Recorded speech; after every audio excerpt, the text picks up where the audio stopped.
Ain't a miracle. God said, when you find the wife, you has found it a good thing, you know what I mean? You know what I need? I need a Christ-like friend. Yeah. Hello and welcome to Real Talk with Terry. And today I have three lovely ladies with me who read my book, No Longer a Bridesmaid. And they're here today to share with everyone the impact that the book has had on their lives and to just inspire those single ladies out there who might be wondering, when is it going to be their time to get married? They're just here to share their inspirational story of living a successful single whole life. And right now I'm going to introduce the panel to you. I have the lovely Sunny, who is the founder of the Princess Book Club. Sunny is a divorced mother of two. She has a son and a daughter. Next, I have Sanai. Sanai has never been married. She is actually a single mother with a 24-year-old son, and she has two lovely grandchildren who are twins. And we have Miss Delisha Bloyer, who has never been married. She has raised three children, three grown children, and she has two beautiful grandbabies. Thank you, ladies.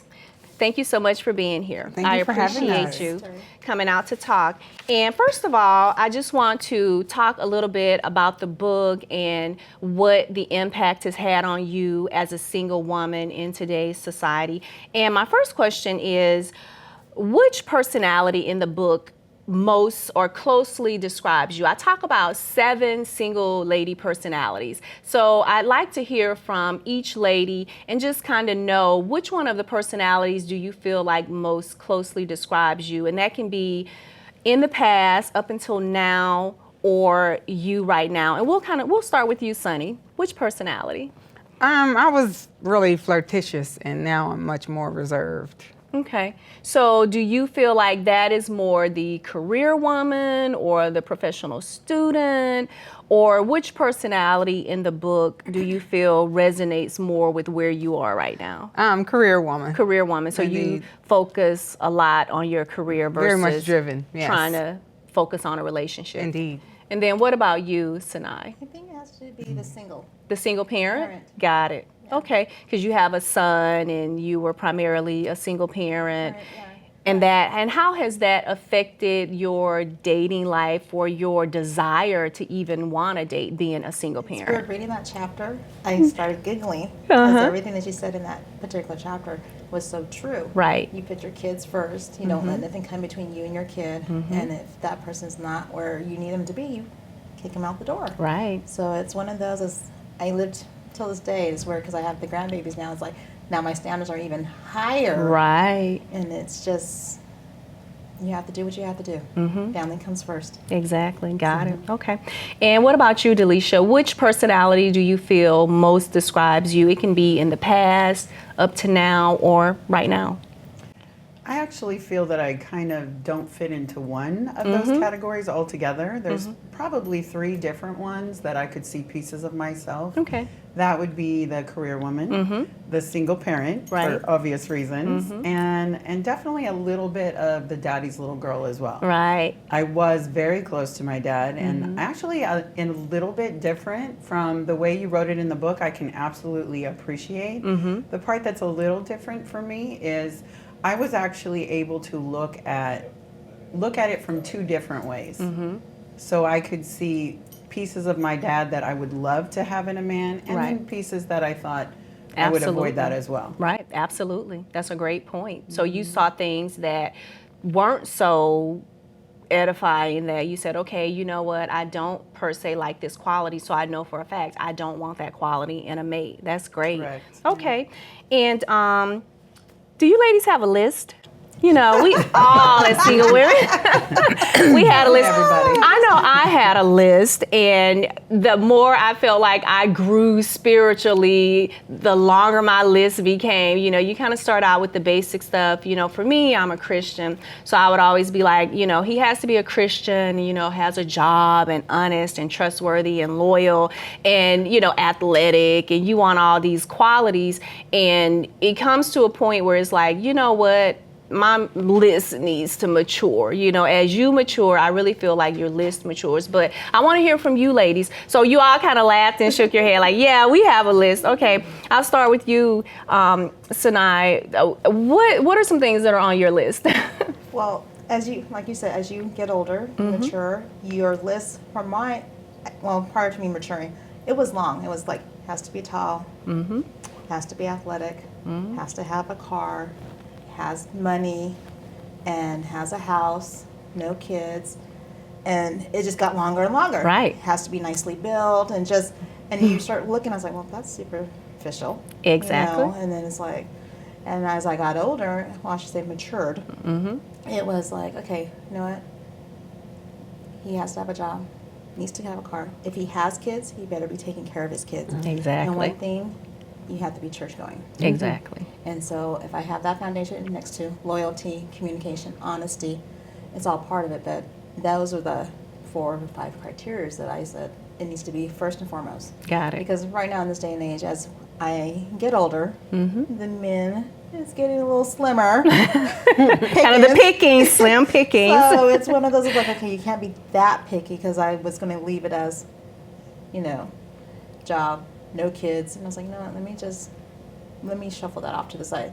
Because nowadays I've been running into guys that do have kids. Exactly. And I'm like, as long as you take care of them, and you have a house, you have a roof over your head, and you have a job and a car, we're good. And you bring up an interesting point, because at some point in my single walk, I actually had that requirement that I didn't want a man with kids. What changed your mind? I think I just realized I was being a little selfish.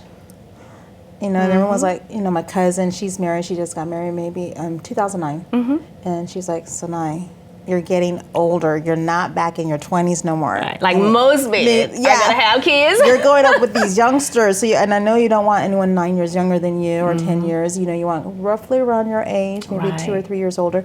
Most of them have either been married, divorced, going through a separation. They have kids.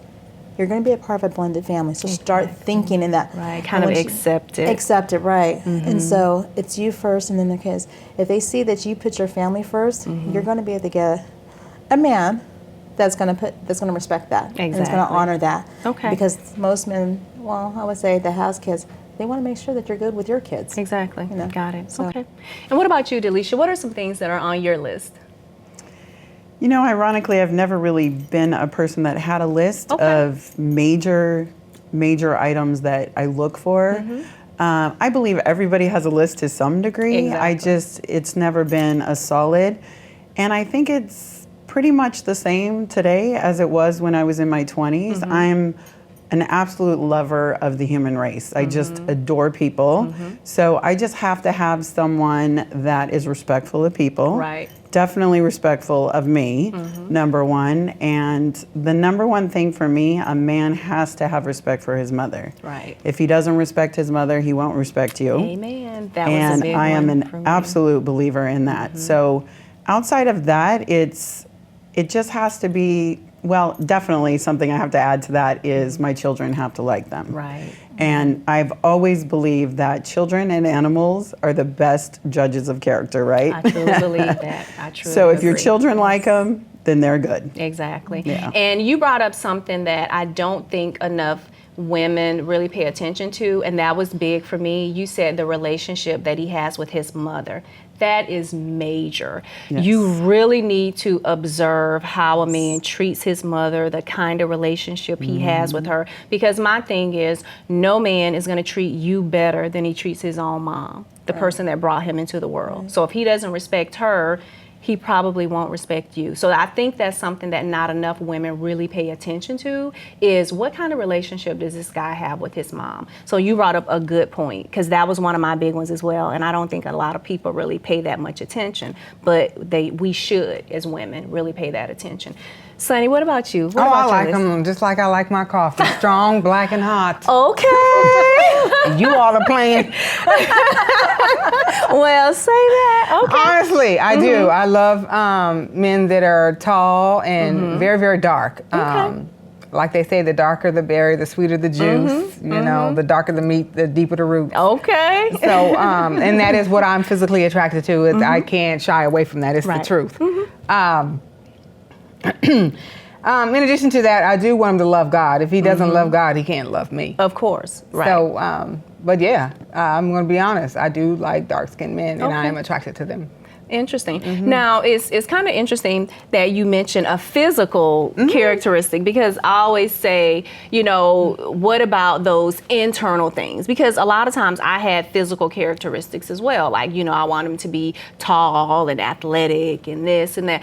What if there was a guy who wasn't tall, dark, and handsome, who fit other characteristics that you had on your list? Would you not consider that person because they don't perhaps look the way you want them to look? That's an excellent question. We love who we love. Right. There's a thing called oxytocin, and we are attracted to them, whether we like it or not. And it is what it is. So it doesn't have anything to do with logistics. If we are attracted to that person, we are attracted, and there's nothing that can be done about it. Right. Okay, I got it. Okay, well, good. So at what point do you distinguish your must-haves from your desires and your wants? Because obviously, is that a must-have or is it a desire and a want? Because that's something that I talk about in the book for single ladies to consider. You know, look at your list. Take stock of the list. Is it a must-have or is it a desire and a want? So that's something to what is it? It parallels. Okay. And I believe that within the deepest regions of my heart. Okay. We could try to make this list like a grocery list. But in reality, at the end of the day, when that rubber meets the road, we are going to be attracted to who we are attracted to. Okay. Thank you. And a lot of women can relate to that. Yes. Thank you. Okay, ladies, let's keep this conversation going. We actually were talking about soulmates right after we went to break. So I just want to share this for other ladies because they may be wondering. Sanai, you had a very good question. And what was your question? The question was, can we have more than one soulmate? Can we have more than one soulmate? And my answer was, in the past, I really did believe that there was like one soulmate out there for me, just one person that God had ordained. But as I've grown, as I've matured, what I realized is that it depends on our season in life, where we are, if we're ready, if we're prepared. I think that God causes people to cross our paths, and you're laughing, Sonny. That he causes people, I'm gonna let you answer and give your input, but he causes people to cross our paths, and if it's the right season, and if it's that person who is attracted to us, maintain composure, then I do think that person could be a soul tie or a soulmate for us. But I don't think that there's one person ordained, a one person ordained soulmate for us. I just think it depends on the time, the season, and where we are in life. And you answer. I want to hear what Sunny has to say. Something funny. I know, before she loses it on us. Okay, you had a very good perspective that I agree with on that. What's your perspective on, do we have one soulmate, or what's your feelings on that? My perspective is that spirit meets spirit. Whatever spirit you're under at that time, that's what's going to be attracted to you because they know each other. Right. So if you're in a lustful state of mind, that is what's going to be attracted to you. Right. If you're in the anointed at that time, that is what is going to be attracted to you. Right. So, and as far as having more than one soulmate, I believe that women, a woman's anatomy is designed to have one soulmate, versus men are derivative from Africa. Men have always had a multitude of women at one time, ever since the beginning of time. God said to David, I gave you many wives, and if you wanted more, I would have given you more. So men are supposed to have more than one wife, whereas women are supposed to just have one soulmate. Okay. All right. That is interesting. It's very interesting. And did you have a perspective on that, Delisha? Do you feel like there's one ordained soulmate for us, or do you feel like that it just depends? What do you feel? I kind of agree. I mean, I agree with what you say about spirit attracting spirit. It's definitely, I don't believe it's just one soulmate. Right. Just like I believe that someone can have a long, fantastic relationship or marriage that lasts, my grandparents were married 66 years. Right. It doesn't mean that if something was to happen and they couldn't remarry or they couldn't find that person for them again. So I agree what you say about spirit and spirit attracting. I think it really just matters where you are in your life, Right. right? Exactly. And sometimes you're looking just for more fun and fun on every level, right? It could just be you want to experience life, you want to travel, you want to, other points in your life you could be very career oriented, and so you're going to kind of interact differently. Right. But I think your soul personality is who you are. Right. And really, I love people so much, and I interact with people everywhere I go. And I feel like I make little connections all the time with Right. people. And it's just some connections will grow Right. into something beautiful. You know that saying, people come into your life for a reason, a season, or a lifetime. Exactly. And I believe that's true in friendships Right. and relationships and everything. I totally believe that. I agree. And I just want to clarify something, because you said something very key about soulmates. And I think what we need to realize is that soul and spirit is very different. Indeed. Spirit is the image of God. We're made in His image, and that's our Our spirit. heart. Exactly.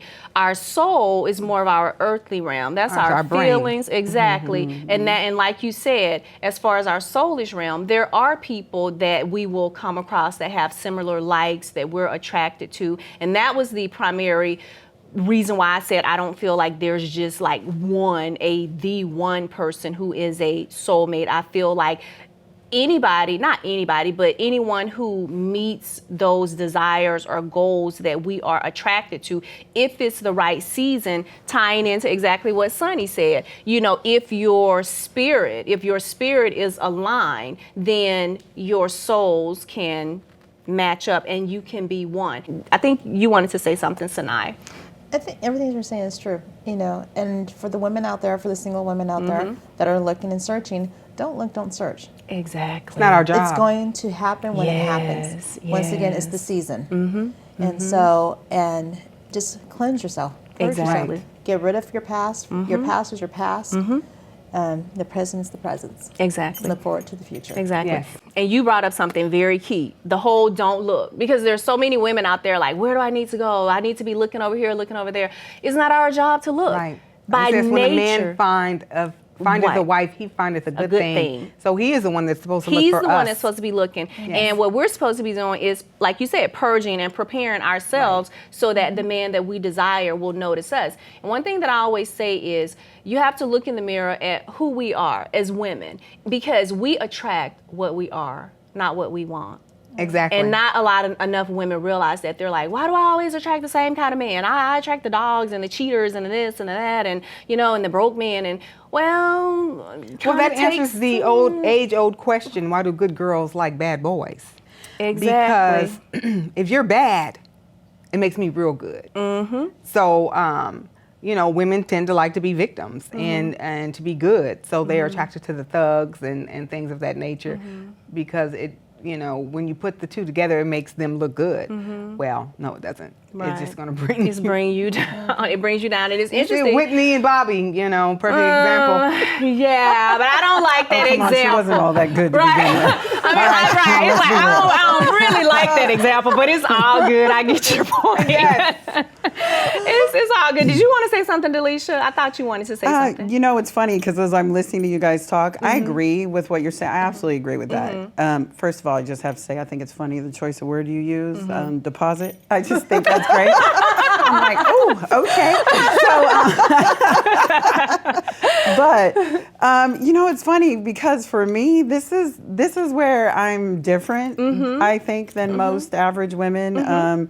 I've been told my whole life, I've always had more male friends in my life. Growing up, I did everything with my dad and my brother. It's not until my late 40s that I really make connections with women so much easier now than I used to. So my whole life has always been very much, I think a lot like a man. I really do. Whether you want to call that good or bad, for me it works, right? It just really works. So I don't get caught up in a lot of the things that some women find themselves caught up in. One thing that I have always thank the Lord that one thing I've always been really, really successful at is no matter what happened in my relationship, when it's done, I try to spend some reflection time and like, okay, what happened, you know? And I've always been really good at putting that behind me and moving on, you know, and not taking out what happened before has nothing to do with whoever you meet moving forward. Exactly. So I've always been really thankful that I've had the ability to do that because, you know, I have a really hard time with those women that become really bitter and like, I hate men and really why? Why? Right. Because that one guy did that to you? Well, that was your choice. Exactly. You stayed and you let it happen, right? So, you know, figure it out and move on. And I'm kind of just one of those. So, I mean, I agree with what you guys are saying, absolutely. I really do, because every person that comes into your life touches you in a different way. They do. And those deposits that are being made, okay, that just kills me. But those deposits that are being made, absolutely. I mean, everybody changes you. Right. You know, or you learn something. But I like to look at every relationship like I'm learning.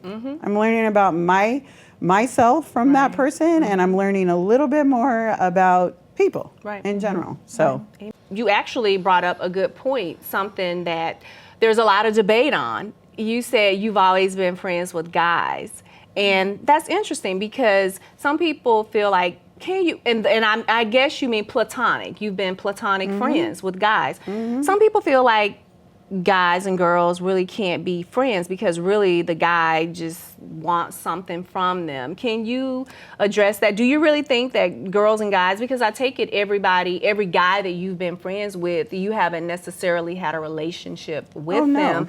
So girls and guys can be friends. I'm a 100% believer in that. In fact, I love it because, you know, when you're best friends with someone of the opposite sex, it's the conversations are fascinating. You know how everybody says, you know, we sit around and do girl talk and, you know, like that man's locker room kind of talk. Well, when you mix those two together on a regular daily basis, it's pretty eye-opening. And so prior to going into the corporate America world that I'm in, I was actually a bartender for a long, long time. That's how I raised my babies. And the conversations that I would have with these men sitting at the bar is fascinating. And just to hear them talk about women in general, my wife does this and my girlfriend does this and da-da-da. And really? Okay, so look, you know, just the day-to-day conversations that you have, and you really learn what people are thinking. Right. And it's not what people think it is. And I think that, you know, like the guy friends that I've had in my life always want to say, why is this girl doing this? And I'm like, well, I can't speak to her directly, but have you thought about this? Or have you taken a look at what you said to her? Why did she react like that? And, you know, we kind of do the same. We bounce off each other. And he's like, hey, do you like this scent on me? And, you know, like, is this a good cologne for me? And I'm like, you know, just all that stuff. Right. The same thing that you do as girls, your girlfriend talk, it's the same, it's just a different tone to it. I completely disagree. Okay. All right. I grew up as a tomboy and with boys always around me. When I began to develop, my older brother, who's 15 years older than me, noticed that the boys were starting to look at me different, my friends, my male friends, and he said, you can no longer hang out with boys. And I said, why? Okay. They're my friends. And when I came to, I didn't ask that question anymore. So he helped me to make a clear distinction between the species and why men and women, boys and girls, cannot cohabitate in that regard, because eventually, you know, there's going to be a sexual attraction. I would not want my husband to have a best friend as a female. If you married me, doesn't that mean I'm your best friend? If not, then there's a problem. Perhaps you should not marry me, you know? So I definitely believe that we need to stay in our lane. Okay, so that's interesting. That's a different perspective. That's interesting because I agree actually with both of you guys, because growing up, I think I talk about that. A lot of my friends, they were guys, but again, this was when we were much younger. you know, growing up. And I think even kind of in high school, I still had a lot of guy friends that were just platonic. We liked to talk. I was a budding rapper. So I used to want to be a rapper in another life, a rapper kind of in the music industry. So at that time, a lot of guys were in it. So they were my friends because of that, because we had that shared interest of music and of rap and of writing. So we just kind of bonded on that level. It was nothing sexual about it. But now that I'm older, I'm wiser, I would have to say perhaps in my 20s and I don't know, maybe my 30s, for me, I don't know if I would have a guy as, say, a best friend. But I mean, who knows? But it's interesting to hear two different perspectives. Somebody that is worked for, and then somebody who says no, you know, guys and girls. Definitely not. Because it is. There's always two perspectives on it. There's people who feel strongly like, no, girls and guys cannot be friends because the line is going to get crossed. Oh, indeed it will. You know, and then you say that you've had plenty of friendships. I think it's better to say it may, not that it will. That it won't. Because I'm a living example that it doesn't necessarily mean it will. Okay, got it. So, did you have a perspective? I was gonna say, because I think males and females can be friends. I don't see any reason why they couldn't be friends. It's up to the female to go ahead and set the standards. It's like, Right. you set the example. Good point. You know, you have control of this. You know, We don't have control. We're emotional beings, and we can slip into that in a vulnerable moment. And it is a man's job to find that Achilles heel. well, I can just say, So what you're really to the rule. So what you're really saying is you just don't trust men. Is that what you're saying? That's what it sounds like. do with men, boys will be boys. Is For me, Okay. She's crazy. It's Okay. because I work with a bunch of males Yeah. right now. And I work with personal trainers. okay. And they're like, damn, you are hard on us. Okay. Yeah, I'm keeping it real. And it's like, if we go on a personal level, it's like, you're not with no one? Why are you still single? I'm like, because I haven't found the right one. And I Okay. said, but I'm not finding. I'm not searching. So it's either going to happen or it's not. Right. If God has intended me to be single for the rest of my life and just give advice to women and to men, so be it. I'm cool with it.